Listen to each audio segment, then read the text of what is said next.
10, 9, 8, 7, 6, 5, 4, 3, 2, 1, 0.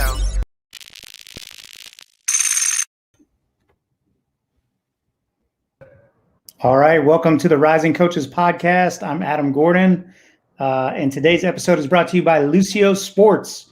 Lucio Sports has a suite of apps that allow you to integrate technology into what you do with your program, in timeouts, in practice, game prep, everything. The product that I'm most excited that they have is their whiteboard app, which you can see on NBA huddles all the time. The days of drawing up crazy squiggly lines are over. They now have play animated diagrams that you can bust out an iPad, press play, and get through 3, 4, 5 replays in a 30-second timeout. They've collected all kinds of information on their ATO efficiency, and it's off the charts. Head to luciosports.com now to find out more information. And if you're a member of Rising Coaches, you receive a free license to Lucio's products. So if you want to tap into that resource, you can sign up and become a member at risingcoaches.com. Also, next week is our Rising Coaches Conference Eastern edition in Atlanta, coming to you live July 6th and the 7th at Georgia State in downtown Atlanta. Very excited about it. You can register up until the start of the event on July 6th. Head to risingcoaches.com for a full list of speakers. We'll have Nate Oates out there from Alabama, Mike Young from Virginia Tech, Rob Lanier from Georgia State. We've got a great crew of speakers. Can't wait. Our guest today was at our event in Phoenix, I guess last week, maybe 2 weeks ago. Phil Beckner. Phil, how are you, man? Good to see you. I'm good. Thanks for having me. Yeah, thanks for being here. I'm excited. Obviously, we just saw you in Phoenix, and your presentation was great. I know everybody who was there agrees, but excited for this conversation because I took down all kinds of notes, and I've got all kinds of questions to follow up with. So appreciate you taking the time. Absolutely. You know, I've been a big fan of yours for a long time, but even a bigger fan of what you do with Rising Coaches. With obviously, you know, I spent 10 years at the Division I level, but the opportunities and resources you provide for guys, I believe in what you do. So I'm happy to be here. No, I appreciate it, Phil. I told this story to introduce you in Phoenix, and I'm going to tell it again here. But when I was at Northern Colorado, I spent one season there, and I was the ops guy, and I didn't know anything about the Big Sky Conference. And I just wanted to make sure like I did my job. And so we were on a road trip at Weber State. And as the ops guy, I like to hustle in to the gym to make sure the lights are on and the balls are out. And you know how that stuff is. You usually go in there, it's like 9 o'clock at night. You get off the bus trip, and then, you know, you kind of just mess around. You get some light work in. You don't really get a whole lot done. Well, I get into the gym, and the lights are on, and the balls are bouncing, and I see one player, one coach, probably 9 o'clock at night, going through a workout, and I didn't know who anybody was. Again, I didn't know anything about the league, and I just sat there and watched for about 2 minutes, and man, it was one of the most intentional workouts I've ever seen, and it didn't take me long to figure out like who you guys were. You were the coach, and the player was Damian Lillard, and I got a front row seat the next night where he gave us, I think, 32, 11, and 9 or something like that in an effortless performance. He made it look real easy, but man, unbelievable to see that up close and in person. And yeah, just curious, man. Looking back, I know it's been a while, but what do you remember about the Weber days, and specifically with your time with Dame? Yeah, those were some of the best times of my coaching career, to be honest. We obviously I still train Dame, you know, to this day, but we reminisce about the Weber State stuff more than you would ever think. I think the two things stand out the most. One is that's where I really learned to be a coach, because I was the ops guy starting out, but you know how it was in the Big Sky when you're the ops guy. You're also kind of the video guy and the GA and one of the managers and all of that. And then the second thing was just having a guy like Damian Lillard, who you knew was going to be pretty good, but to see kind of his growth and his, pathway along the way, the obstacles and things he overcame and the strides he made. And you telling that story, as you start telling it, I'm like, man, I'm wondering if that was one of the days we threw a ball at each other or kicked a chair, or, because it seems like almost every story someone tells about watching a Weber State workout, he or I got a little too intense and crossed the line. But it's definitely one of the biggest highlights, of my coaching career. Yeah, it's funny. Actually, I remember it being like very cerebral. Like neither one of you guys were, your intensity level wasn't like off the charts. It was just like extreme focus on each individual rep that you guys did. And then after the rep, you guys would walk back, it wouldn't be like sprinting. It wasn't going like a million miles an hour. Now you guys had a game the next day, but it was going like very hard when you went and then walking back, maybe get a couple of teaching points and then go again. It was magical, man. I've only said that about a couple workouts that I've seen, but, and again, it was only like 2 minutes, but like you guys were getting some shit done. Yeah, well, all the credit goes to him. Whenever you get to work out with a really, really good player or train a really, really good player, you look like a really, really good coach. So I give all the credit to Dame. But again, even going back to that, the thing we took, a ton of pride in at Weber State, we knew that we had to be a development program. And even our workouts, how you just said it was a little bit more cerebral, or sometimes we use the word methodical. I think that's the difference between just training and working out versus development. If you're going to really develop a player, you got to have a plan, and you got to have some of those slower, cerebral times like you're mentioning. Yeah, and I want to get into all that stuff and break down what you do in workouts in a little bit. But first, I want to talk a little bit about your career path. Where are you, by the way? That's an awesome setup. Is that your office? No, it's the boss's office. He's the guy who owns the facility and runs it. But I had to plug in my laptop, so I apologize. The other plug-in wasn't working. No, it's sharp. I like it. Yeah, pretty good place. But yeah, anyways, I want to talk a little bit about your career path. You said you spent, I think, 10 years at the NCAA level. Weber State, I think a year at Nebraska, a few years at Boise State. And you mentioned it a little bit at the conference last week.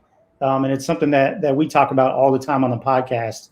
But can you talk about like what life in college basketball was like, and like what it, what did it do to you as a person? Just juggling all the different things and the pressure. And that's something I'm really, more open to sharing about now, since I've been out of college basketball for 3 years. I made a really, tough decision to leave it. I was 35 years old, and I was the associate head coach at Boise State. And I had a chance to get on with a few NBA teams. I thought that's what I was going to do, but really felt like God led me to start my own thing. And also I had a couple really good players that wouldn't let me work for some other teams, I guess, to say it in a roundabout way. But going back to it, your question, like the effect it takes on you, I think looking at how I had to get into college was really, really tough, get into college coaching, because I coached high school for 2 years in Arizona before that, and also worked with my mentor, Russ Pennell, at the Arizona Premier Basketball Academy. So that prepared me on like how to coach. I was a JV head coach and varsity assistant for 2 years, but there was just this absolute mental and physical grind to get into it. And I started as the ops guy. I think I shared this in Phoenix in person, but I was the ops guy at Weber State for 2 years. And Adam, that was an unpaid position. So I would literally work like 8:30 in the morning till 4:30, 5 p.m. at Weber State. Then I'd go work the night shift at Costco. Or I'd do, like 8:30 to 5, and then I would referee the men's league games like 6, 7, 8, and 9 o'clock at night to make money to pay bills. So the grind of it to get into it was super, super hard. By my third year, I made a little bit of money. I was obviously in debt. So, and here's where I'm going with that. You asked how much it affects you. Like once you get in and you sacrifice that much and you see the success levels that people have, you're almost afraid to ever give any of that up. So I was a guy that I wanted to be the best recruiter, the best coach, the best player development guy. And because of that, I sacrificed family, relationships, health all the time. And just moving throughout it, I was 7 years at Weber State, a year with the Oklahoma City Thunder, year at Nebraska, 2 at Boise State.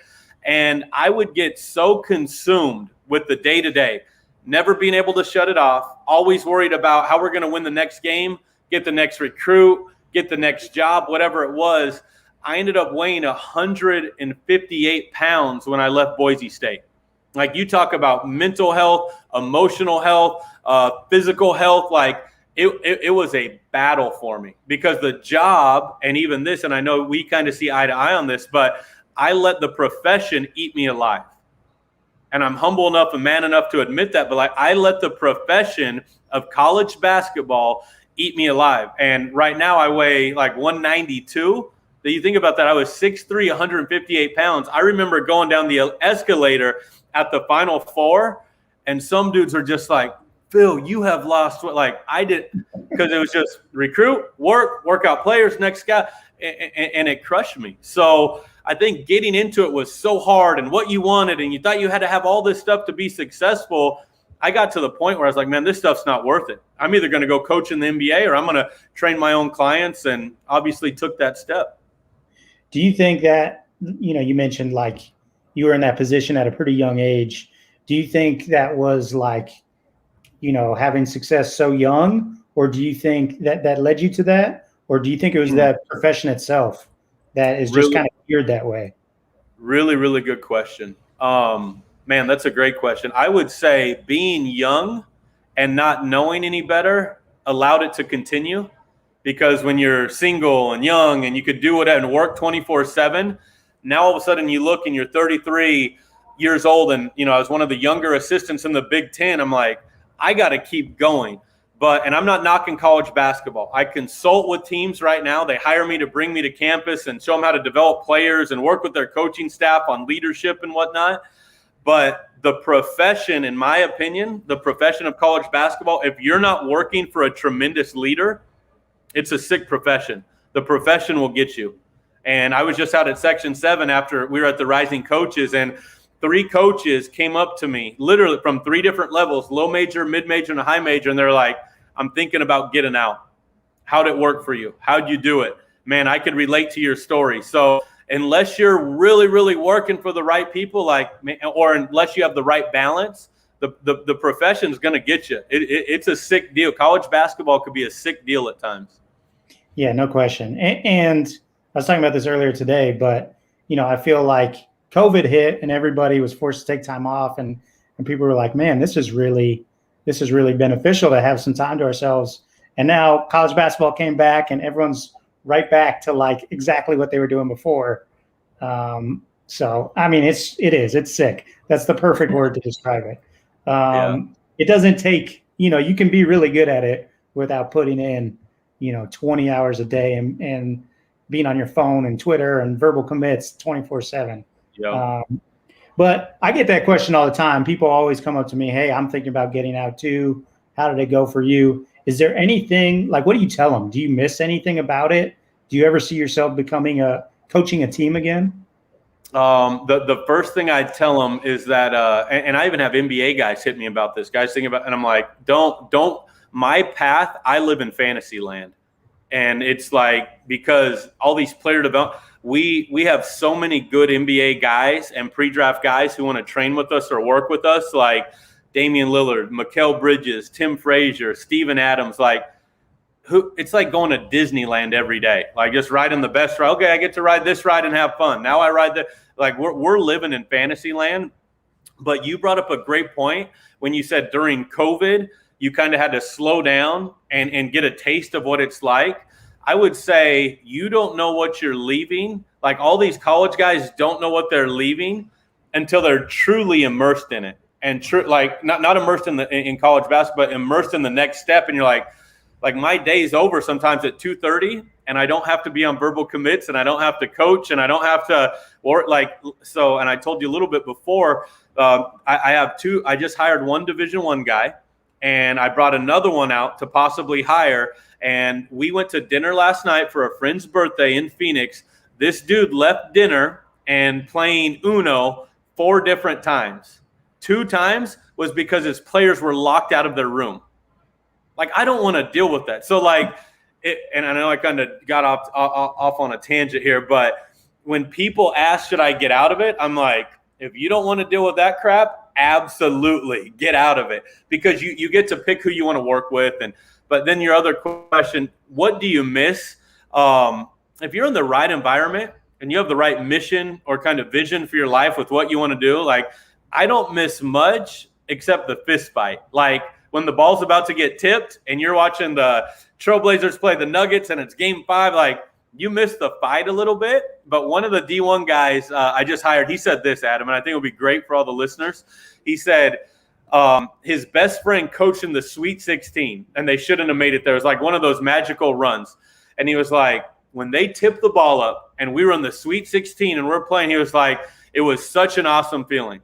He goes, but the last 5 years of hell in my life, I don't think it's worth that ball tipping up once I got there. He's like, that was the biggest highlight. So it's just a balance deal, and it's what you value after a while to make those decisions. Like, man, what do you really want, and who do you really want to be? And if you know those answers, if you're at a point in your career or life and you know those answers, you're gonna end up in the right spot. What are games like for you now when you're watching your clients?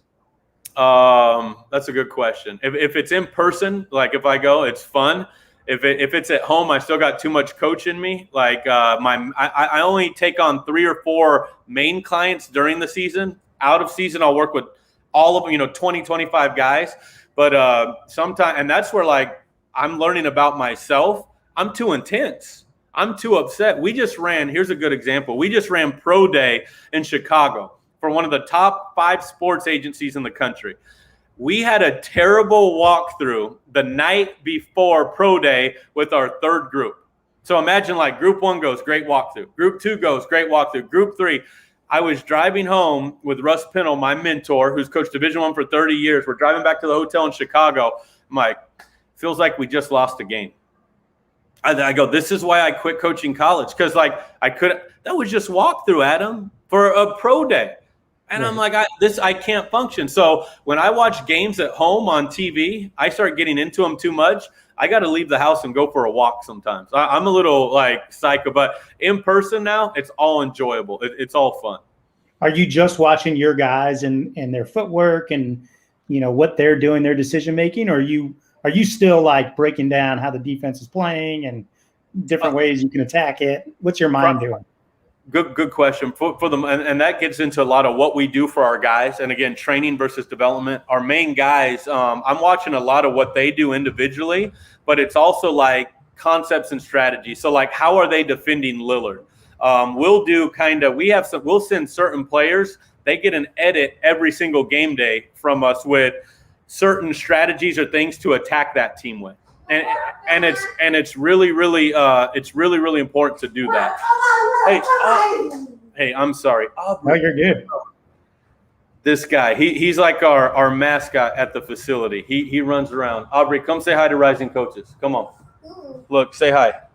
Hey, Aubrey, what's up, man? Wave, and then you got to go. Get out now. Go. This guy. Aubrey, go. Adam, I know we're live, but I apologize. All good. But again, okay, so going back to coaching, how about this? And, like, if this happened in a coaching meeting, it's the end of the world. Life is bigger than basketball. To have this 10 or 11-year-old come in and interrupt a call and walk across our court and steal airheads and yell at our NBA players, I live more for that than getting, like, the 3-star recruit now. Like, that's right. Just like life. And I'll say this too. And here's a great thing I would challenge you with. I've been challenged with. I challenge all the coaches on this. Like, are you living a sterile life through your profession? Like, so many of us have a sterile life. You drive the same way to work, sit in the same office, deal with the same stuff. It's all perfect. Your head coach you just become sterile after a while. It doesn't even matter. And, like, that's highly unprofessional. I apologize. But, like, The kid's awesome. He loves it. He's yelling at me. He wants the ball. Like his older brother plays in the NBA. Like those are things we live for a little bit. So sorry, off the topic, but I'd rather have that stuff than dealing with a recruit who doesn't want to sign with you and their jerk AAU coach. Yeah, no doubt. What is one thing you mentioned in Phoenix is like extreme clarity and like how important clarity is to you and your process. Like, was that really like, talk to me about going from being a college coach where you got to do all the things you just said. You got to recruit, you got to coach, you got to do player development.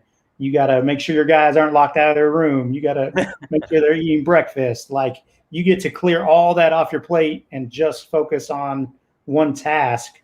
What did that, how was that experience? It's one of the best things I've learned, and I wish I would have learned it quicker.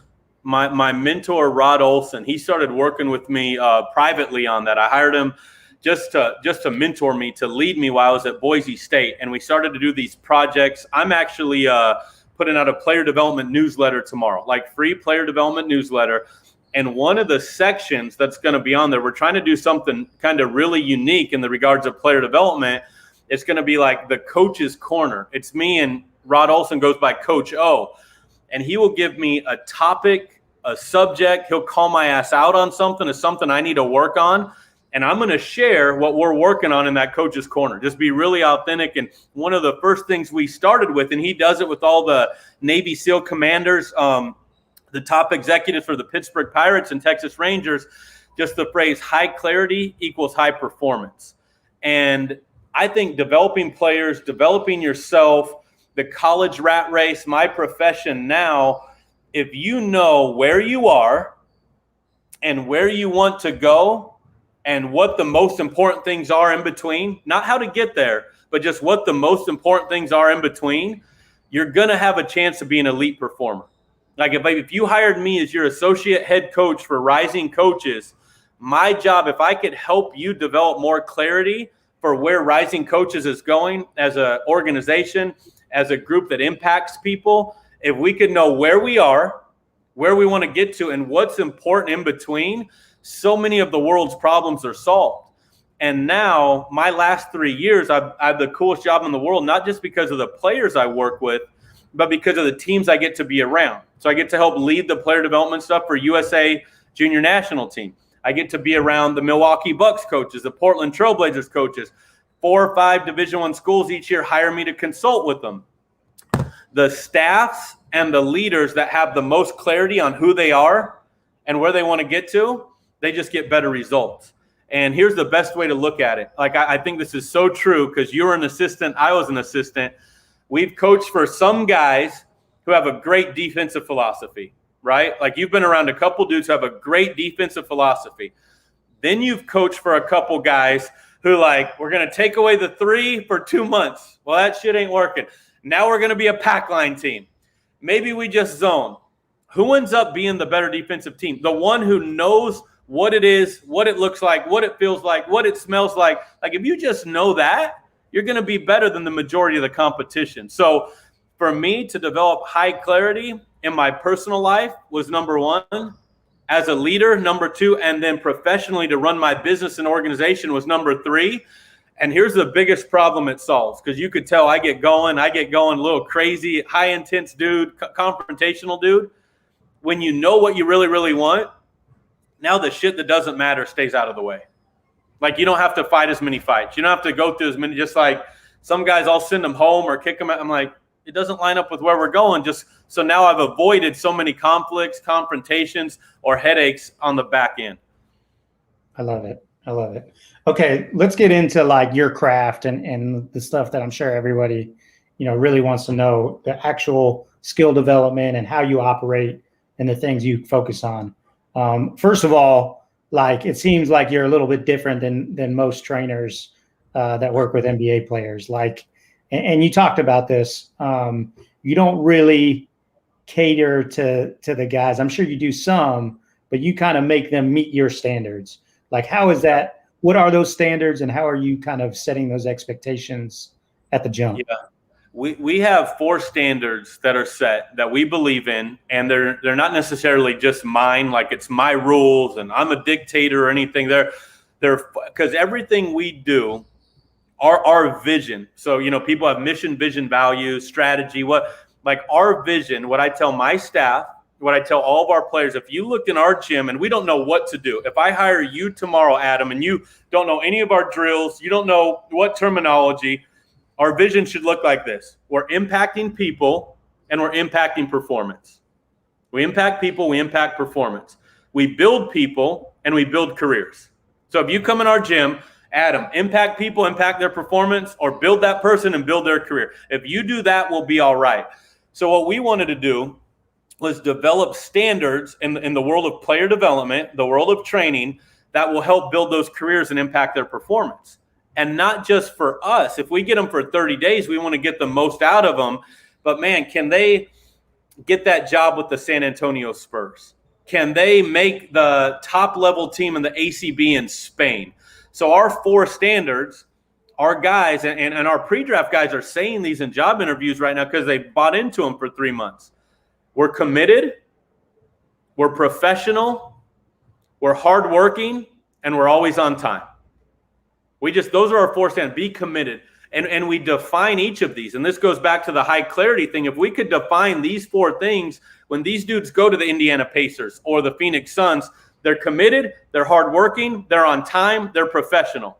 So I'm going to elaborate a little bit. Committed means you are who you say you are and you do what you say you're going to do. If you say you're going to work out every day with us at 9 a.m., you better freaking do it. If you say you're going to be a tough player, but you back down when we start doing conditioning drills, that's not committed. You're committed to being who you are and what you say you're going to do every single time.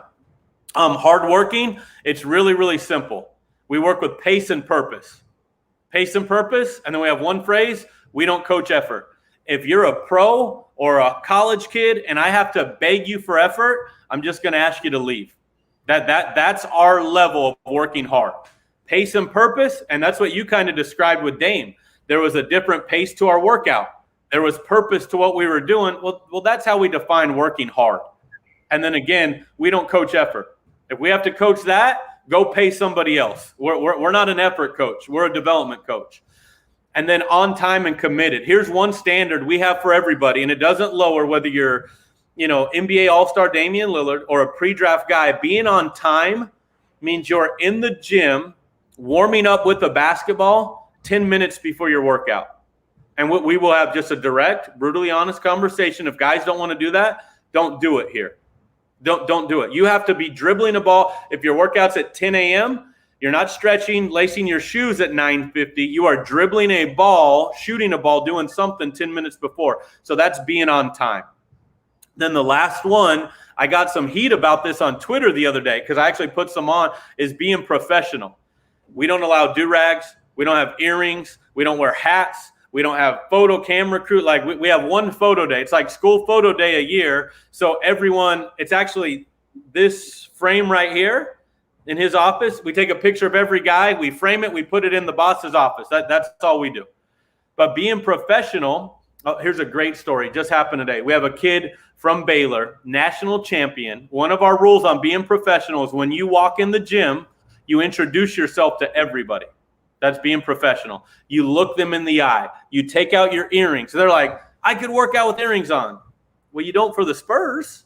You don't wear earrings for San Antonio. You don't do it in OKC. Like, we're going to be highly professional. So the kid from Baylor, he didn't introduce himself to someone today, Adam. Just dude sitting over there. He didn't know who it was. And I'm like, hey, just go ahead. Just leave. Don't come meet my guy. So he runs over, and he's a great kid. He introduces himself to a guy. He doesn't have a job right now. He's a 11-year assistant in the NBA. He's been in the front office, and I'm training his high school son today. And he had no clue this dude was evaluating him or seeing him there. I'm like, go up and introduce yourself. So highly committed, highly hardworking, highly professional, and we're always on time. And everyone gets coached to those because it prepares them for their next job to be successful in that next environment. Well, and I love how by just setting those simple standards and holding them accountable to it, that's where you're working on their character, right? And their whole person. Like you mentioned it the other day, but you're not just like waiting around for a text from one of these players to say, hey, I'm ready. Let's go get some shots up in an hour. Like you make them schedule times, like they have 3 options when they can work out, and that's it, right? Like they've got to meet you on some things, correct? Absolutely. I got a great compliment from a guy. Him and his buddies would come in our gym. He's an NBA player, and he had like 3 or 4 dudes with them, and they'd come in our gym, and at first they'd like kind of sit around, hang out, wouldn't do much, and almost running late sometimes, and this. And I'm like, no, guys, this is a place of work. Like you wouldn't walk in if you walked into a doctor's office and be like, oh, hey, when are you working on me? 10, 11? When? Like, I don't want that doctor working. Like, this is a place of work. And I shit you not, by like the end of the summer, these guys would walk in and they're like not even working out. They're sitting straight just watching their boy work out. They're like, Phil, you know what we should call this place? I'm like, what? They're like, the office. Because like we come here to work. The office gets work done. But Adam, here's the secret. Like everyone thinks we have the secret sauce now. They all want our clinics. They all want our stuff. They want The secret is there are no secrets. There really isn't. But when you start off with accountability, vision, standards, and go through those with those guys, their results are going to increase automatically. Like they show up knowing they have to work a little bit sharper, a little bit harder. And that's why like, hey, we could go at 9 or we could go at noon, but we're not going just whenever you text me. And so here's one of our other standards. If your stuff is not set up 24 hours in advance, and we did this at Boise State too, you ain't working out. Go waste your day with someone else. Don't hit me and be like, can I get in today? We always talk about, and I did this as an ops guy, being highly organized and over-prepared. If our players could be highly organized and over-prepared and have their stuff set up before, and there's been a study done, when I think it was like 78% of the time, if you set your schedule the day before, workout-wise, training-wise, strength and conditioning, recovery, there's a 78% greater chance that you will accomplish what you did than the other guy who didn't. So I'm not the smartest guy or most talented, but I'm going to say if I'm lifting at 3 tomorrow, there's almost an 80% chance it gets done.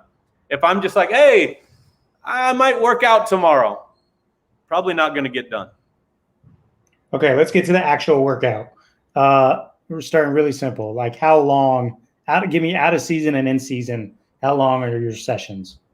Good question. I would say between 45 minutes and an hour and 15. And no difference whether they're in season or out of season? In season, what we do, we actually break our workouts down. I might have mentioned this in Phoenix into different types. We have a skill development workout. We have a conceptual workout, and then we have a development workout. Skill development is just everything. I mean, shooting, ball handling, cutting, change pace, whatever it may be. Concept, strategies, everything. Skill really is just like, man, we're just shooting in handles, or we're just one skill. Development is what we do a lot during the year to stay sharp. A term we started using, I actually stole this from Steve Nash when Lillard and I got to spend some time with him, but it's activating those feelings and those movements or those skills you really work to develop in the off season. So during the season, like with Lillard, we'll only go about 30 minutes. If a guy's not playing during the year, we might go 40, 45. But one of the major purposes we have during in-season workouts is activating those feelings, activating those movements so they stay sharp, so you could keep using them, so you could execute them through the last month and a half grind of the season. And so what's the difference between conceptual, let's say, and some of the other? I understand you get the one shooting workout. Yep, good question. So, and we kind of have that player development pyramid I showed you, which is in skills are just, sharp movements, refined movements. So like, dribble pull-ups, rips, pivots, and jabs. And we have 5 player development absolutes we believe should be incorporated in every workout with every player at every level. And the biggest takeaway coaches get when they come watch us in Phoenix or when they come to one of our clinics, they're always like, I can't believe how simple it is. And the reason why it's simple is because we know what we want. We know where we're getting. We don't do these 900 cone moves, crazy things. So Dame, I'm going to use him as an example. I was in Portland. Oh, it was right before Rising Coaches when I told you I flew out, literally flew from there. He gave the advice to Rising Coaches about holding players accountable more. We did skill workouts for 2 days. It was all base, balance, footwork, shooting. I tweeted a clip of it of him pound punching the ball and freezing. And then a pound punch to get on one leg, then a pound punch and a shoot through. So that was a skill we were working on, and there was a progression to it. When you combine concepts, what I would say, that's where you get into strategies, decision making, or putting multiple movements with multiple skills. So that was just one refined skill. Dame was starting in one spot, going to another spot. If I would have had him change pace, change direction, then come off a side pick and roll, and then it's either option A or option B. Now that's conceptual development to us. Give me the five things that you get into every workout. Five player development absolutes. One is ball handling, but it's weak hand development primarily. The posture, the details that go into it, but how we pound and dribble the ball with our posture. Pound and dribble the ball with your posture, so ball handling. And these go in a progression on how we kind of use them and how we develop them. The second one is footwork. That's rips, pivots, and jabs. How you rip the ball, how you pivot with the ball, how you jab with the ball, rips, pivots, and jabs. And I think what's happened, like you remember, we're around the same age, but there used to be like Pete Newell big man camp. People used to teach footwork all the time. The last 7 to 9 years, Instagram made this big wave of trainers, and everyone does what? Ball handling cones, ball handling cones. What did everyone quit doing? Footwork. So shooting percentages have gone down, turnovers have gone up. They're not working footwork. So we go ball handling 1, footwork is 2, the Pete Newell rips, pivots, jabs, base balance. The third one, I think this is what's lacking. And I'm telling like really, really lacking in development is change pace, change direction. Can you get your body and ball to move together at a high level? So that's one thing we're studying. Devin Booker's awesome. Steve Nash is awesome. How their body and ball move together. And can we get our college, high school, whoever we're working with, can we get those players to do that? So third absolute is change pace, change direction. And I talked about this in Phoenix, but can you go fast to stop? So many players just can't stop. They fall over. They lose their balance. Can you go fast to medium to stop? So that's our third absolute. Our fourth one, we want to get all those in order. So now we're doing finishing at the rim. We have 4 primary finishes. The reach out, Steve Nash, just regular. You only use one hand. The Lillard inside hand finish to protect the ball. Use the rim to protect yourself. The 2-foot power touch shot finish. That's kind of your Dwayne Wade, DeMar DeRozan, Devin Booker, that little touch shot. And then the last one is a reverse layup, using, going under the baseline, under the rim to be able to score it. So ball handling, footwork, rips, pivots, jabs, change pace, change direction, finishing, being able to master those 4 finishes. And then the 5th one is shooting the ball. And that's just, obviously I tweet it all the time. We might do a video workshop on it soon. People keep asking, but we just say shooting is the separator. When you study players in the draft, players at the college level, especially dynamic guards, the ones who could shoot it off the bounce or who could catch and shoot it when they're open, especially when they're a point guard or a combo guard, that absolute of shooting the ball off the catch, off of movements, and off of dribbles, that's the most important thing. And that's where, to be honest, that's why my business is flourish, because we can make guys way, way better shooters in those 3 areas. Being able to catch and shoot, being able to move, slide, lift, whatever those player movements are, and then being able to shoot it off the dribble. Okay, so every workout you do, you're hitting those 5 things. Talk to me about ball handling. Like that seems like such a basic thing to be working on with pros, but like what type of stuff are you doing? Do you like 2-ball drills? Are you doing are you dribbling through cones? Are you just the first thing we do with every pro But by the way, you're like, I should be charging you. These are my workshops and clinics. And got me on like, you're asking the best questions that ever. You're just getting all. This is our stuff that like people are paying us for, Adam, and you're getting it all. But here's the number one thing. Like we talk about, the secret is there are no secrets. What makes us different is whatever ball handling drill we do 2-ball stuff. We do 1-ball stuff. We do a lot of full court change pace, change direction stuff. But with every pro and especially every pre-draft guy, it's what we do within the ball handling.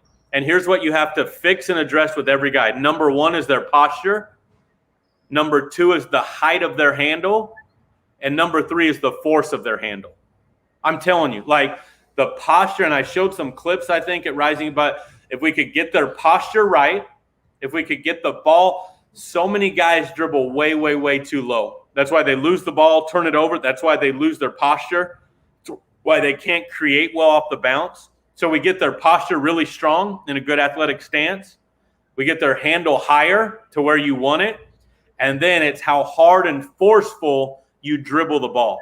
And we have the simple drills we do every day that guys just literally get a ball and they walk sideline to sideline or half court to half court. And they just do, we call it the Lillard Pound series because we started it at Weber State. It's actually on YouTube. Someone put it on a long time. It's like after his rookie year, him going through them, and it's about his posture, his height of his handle, and the force of his dribble. So we do all of them, but that's where I think our guys get better compared to a lot of other people not getting better because they just dribble the ball. It's too low. Their head's down. Their eyes are down. Just a bunch of activity with achievement.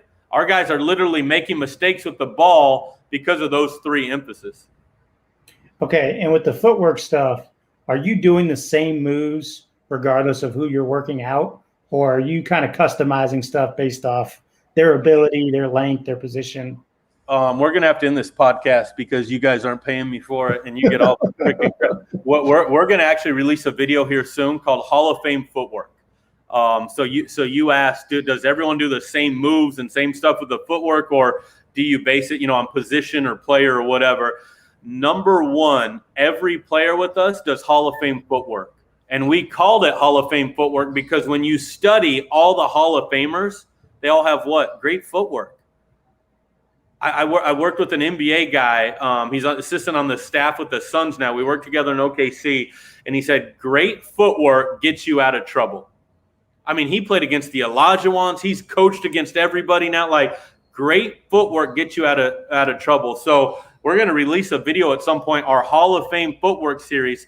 It's like 5 footwork drills with and without the basketball that every player has to master. Adam, I swear to God, Mikal Bridges, Dame, any of these guys I work with during the year, we warm up with Hall of Fame footwork. I bet you every other workout during the season, every single one. And people look at them, they're like, well, that's what junior high kids need. That's what college guys need.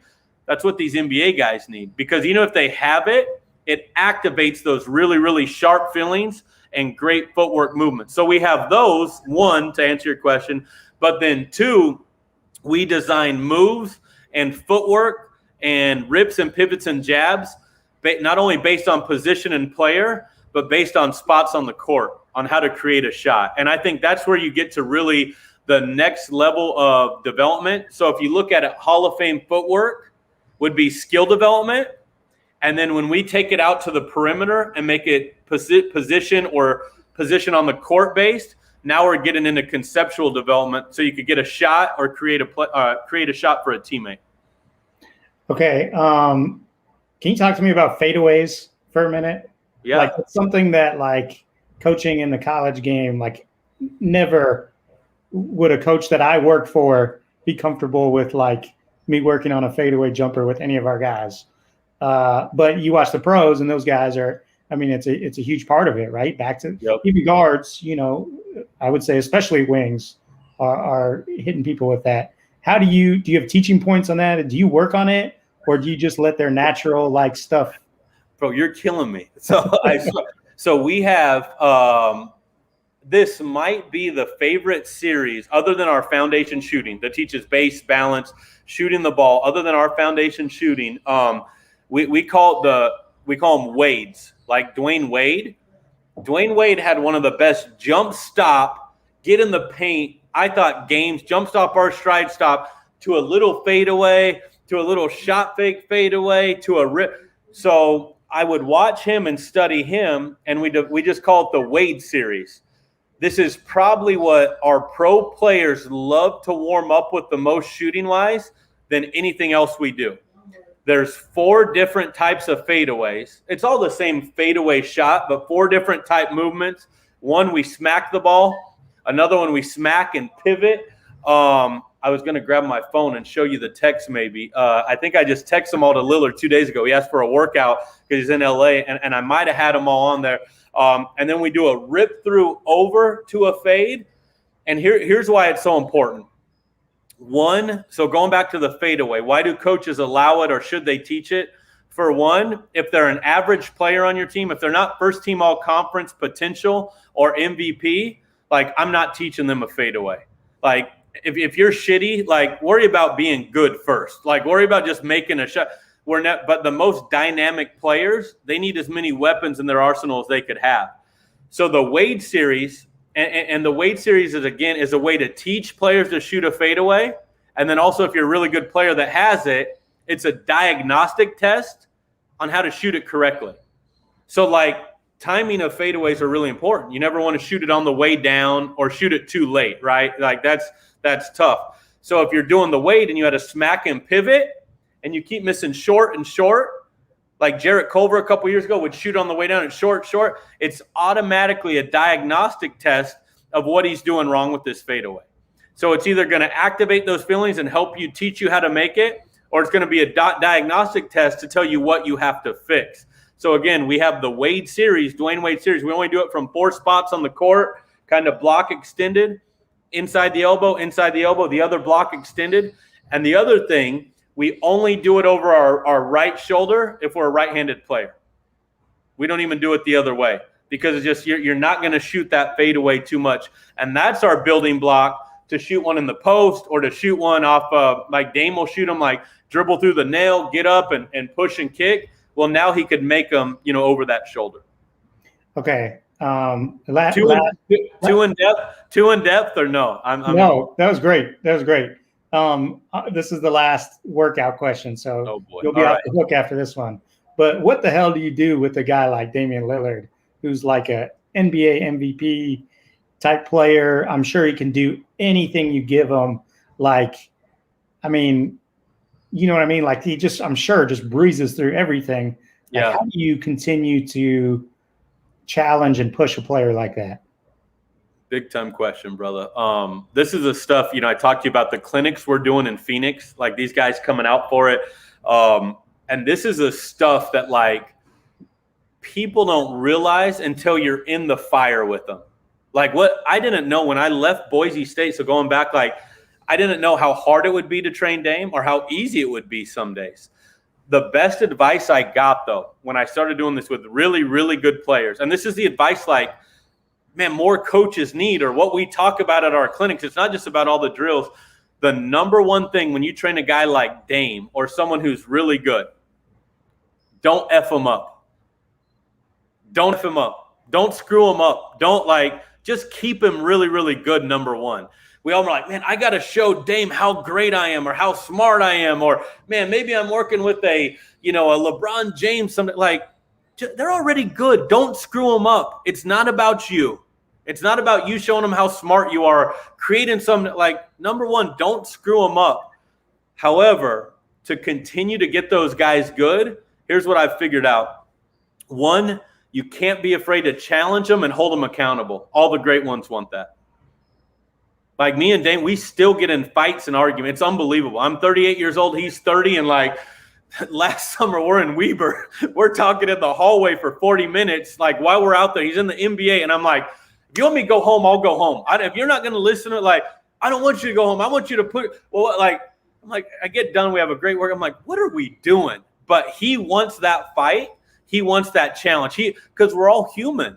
None of us are perfect. We all got to be challenged. We all got to be held accountable. And then here's the separator.